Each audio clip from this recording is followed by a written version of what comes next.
Every empire believes it will last forever, that its wealth, its power, its coins will never lose value. But Rome proved otherwise. At the height of its glory, the Roman denarius could buy anything: bread, land, even loyalty. By the end, it was barely worth its weight in dust. Rome wasn't destroyed by barbarians alone. It was undone by inflation, born from greed, debt, and denial. This is the story of how a coin built an empire, and how the same coin helped destroy it.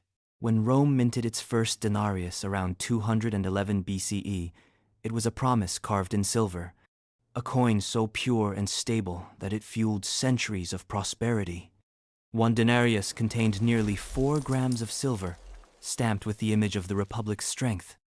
It unified a sprawling world from Spain's silver mines to Egypt's granaries. Merchants trusted it. Soldiers demanded it. The denarius was more than currency, it was confidence in metal form. And that confidence made Rome unstoppable. But empires have appetites. Conquests demanded armies. Armies demanded pay. By the 1st century CE, Rome's expenses were enormous. Wars in Germania, fortresses in Britain, roads across Africa. Emperors faced a choice: raise taxes, anger citizens, or quietly cheat the system. They chose the latter.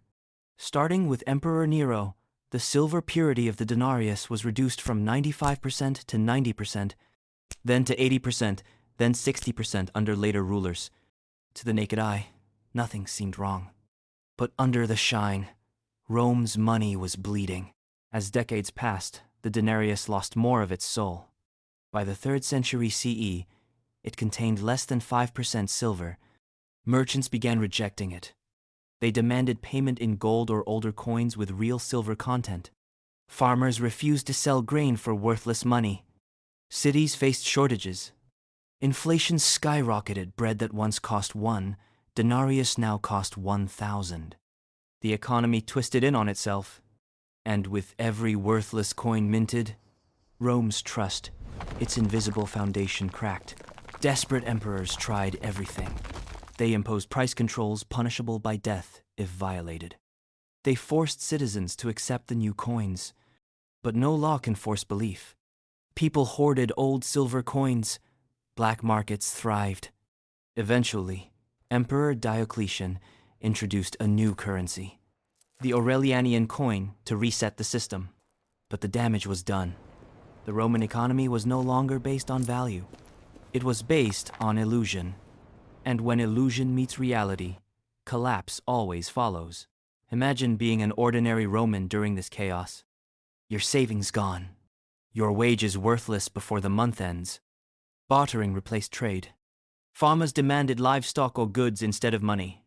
Entire provinces began operating independently, cutting ties with the empire's currency system altogether. The denarius, once the heart of the Roman world, became an empty symbol, a coin that no longer meant anything. And when a civilization's money dies, its unity dies with it. 2,000 years later, the same pattern repeats. No, we don't melt silver anymore. We print, we borrow, we digitize. Every empire from Rome to Weimar Germany, from Zimbabwe to modern nations, has faced the same temptation: to create more money than value. And every time, the ending rhymes. Rome's lesson isn't ancient, it's urgent. Inflation begins as a policy, but ends as a tragedy. The denarius began as a promise and died as a warning. Not because silver disappeared, but because trust did. When money loses its meaning, empires lose their purpose. Text on screen: the Lan Sujun. History doesn't repeat itself, it compounds. This was Financial Ancientist. If you think Rome's story ended in the past, think again.